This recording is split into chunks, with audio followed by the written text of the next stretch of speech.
ఆహార ధాన్యాలను దిగుమతి చేసుకుంటున్న దేశం భారతదేశం.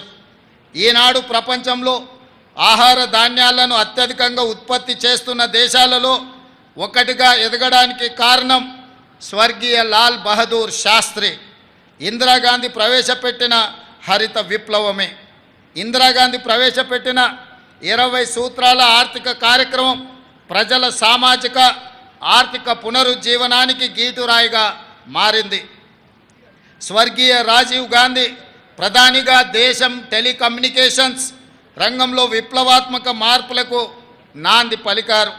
అంతరిక్ష అణుశక్తి కార్యక్రమాల్లో స్వదేశీ పరిజ్ఞాన్ని వినియోగించి అతి కొద్ది దేశాల సరసన భారతదేశం ఆనాడే నిలపగలిగారు.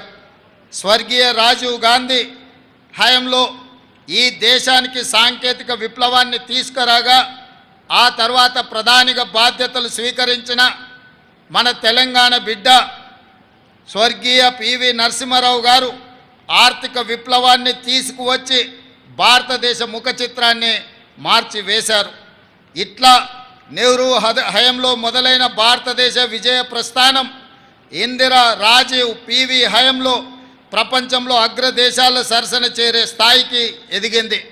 స్వతంత్రం సాధనతో పాటు కాంగ్రెస్ ఈ దేశానికి అందించిన సేవలకు ఇవి కొన్ని ఉదాహరణలు మాత్రమే.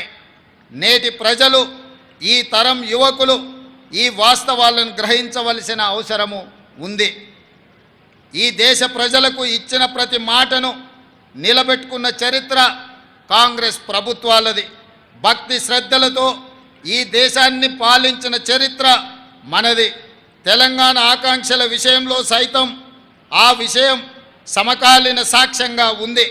2004లో కరీంనగర్ వేదికగా తెలంగాణ ప్రజలకు శ్రీమతి సోనియా గాంధీ గారు మాట ఇచ్చారు. తెలంగాణ ప్రజల మనసు నాకు తెలుసు, వారి ఆకాంక్షలు నెరవేర్చే బాధ్యత తీసుకుంటానని వారు చెప్పారు. జూన్ 2, 2014 తెలంగాణ రాష్ట్ర ఆవిర్భావంతో ఆమె మాట ఇస్తే అది శిలాశాసనం అన్న విషయం మరోసారి రుజువైంది. మా సిద్ధాంతం గాంధీ సిద్ధాంతం, మా వాదం గాంధేయ వాదం. మహాత్ముడి దృష్టిలో స్వతంత్రం అంటే కేవలం రాజకీయ విమోచన మాత్రమే కాదు, ఆర్థిక, సామాజిక, సాంస్కృతిక పునరుజ్జీవనం. సమాజంలో అట్టడుగున ఉన్న అణగారిన వర్గాలకు స్వతంత్ర ఫలాలు అందినప్పుడే మనం సాధించిన స్వతంత్రానికి, మహనీయుల త్యాగాలకి అర్థం ఉంది. అన్ని వర్గాల సర్వతోముఖాభివృద్ధి జరిగినప్పుడే ఈ దేశ ప్రజాస్వామ్యానికి విలువ, గౌరవం పెరుగుతుంది.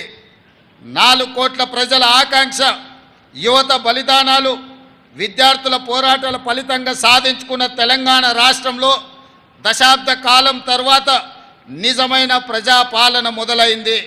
నాటి బ్రిటిష్ దాస్య శృంఖలాల నుండి దేశం ఏ విధంగా అయితే విముక్తి చెందిందో అదే స్ఫూర్తితో, అదే పోరాట పటిమతో అంతిమ పోరాటం చేసి డిసెంబర్ 3, 2023న స్వేచ్ఛ స్వాతంత్రాన్ని పొందాం.